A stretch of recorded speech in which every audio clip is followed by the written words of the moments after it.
Welcome to Daily Scripture Reading. I do not own the rights to this music. 1 Kings chapter 3. This is the Amplified Version. Solomon's rule consolidated. Now Solomon became a son-in-law to Pharaoh, king of Egypt, and formed an alliance by taking Pharaoh's daughter in marriage. He brought her to the city of David, where she remained temporarily until he had finished building his own house, palace, and the house of the Lord, and the wall around Jerusalem. But in the meantime, the people were still sacrificing to God on the high places, hilltops, as the pagans did to their idols, for there was no permanent house yet built for the name of the Lord. Now Solomon loved the Lord, walking at first in the statutes of David his father, except for the fact that he sacrificed and burned incense in the high places, ignoring the law that required all sacrifices to be offered at the tabernacle. The king went to Gibeon, near Jerusalem, where the tabernacle and the bronze altar stood, to sacrifice there, for that was the great high place. Solomon offered 1,000 burnt offerings on that altar. In Gibeon, the Lord appeared to Solomon in a dream at night, and God said, "Ask me what I shall give you." Solomon's prayer. Then Solomon said, "You have shown your servant David, my father, great loving kindness, because he walked before you in faithfulness and righteousness and with uprightness of heart toward you.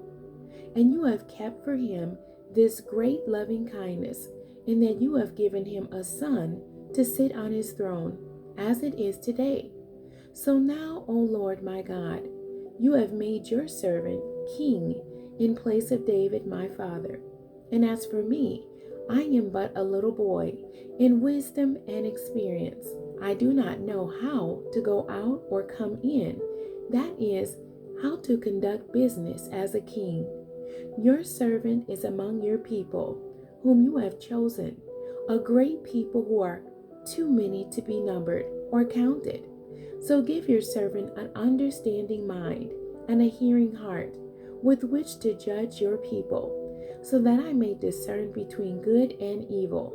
For who is able to judge and rule this great people of yours?" God's answer. Now it pleased the Lord that Solomon had asked this thing. God said to him, "Because you have asked this and have not asked for yourself a long life, nor for wealth, nor for the lives of your enemies, but have asked for yourself understanding to recognize justice. Behold, I have done as you asked. I have given you a wise and discerning heart, mind, so that no one before you was your equal, nor shall anyone equal to you arise after you. I have also given you what you have not asked, both wealth and honor, so that there will not be anyone equal to you among the kings for all your days.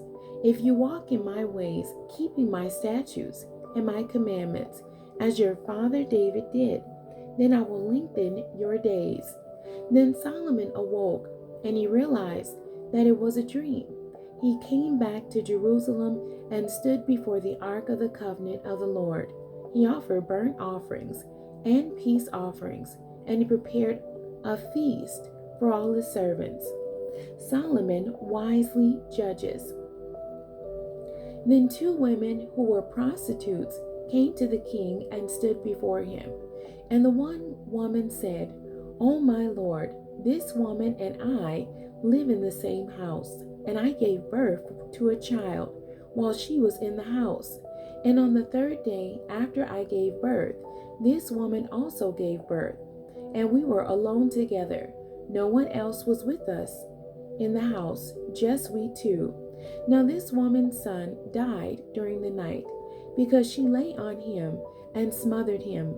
So she got up in the middle of the night and took my son from his place beside me, while your maidservant was asleep, and laid him on her bosom, and laid her dead son on my bosom.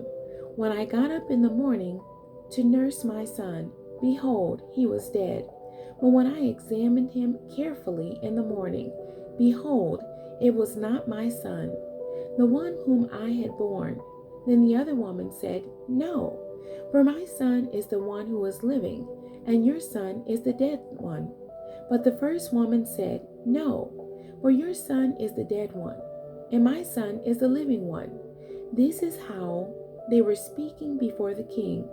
Then the king said, This woman says, This is my son, the one who is alive, and your son is the dead one.